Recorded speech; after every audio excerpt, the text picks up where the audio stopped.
به مناسبت 46مین سالگرد پیروزی شکوهمند انقلاب اسلامی ایران، رژه قایقی با حضور صیادان دریادل در روستای کلات در کنار آبهای نیلگون سواحل مکران برگزار شد. با عرض تبریک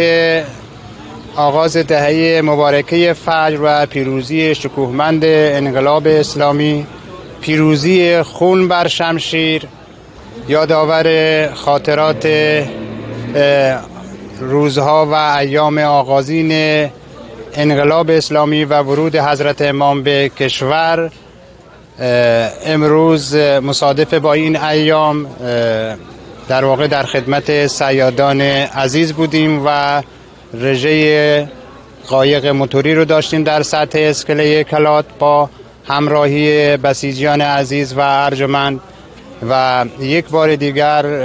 در واقع ایام مبارکه دهه فجر رو زنده کردیم و برنامه و در واقع و اجرای خوبی رو عزیزان داشتن.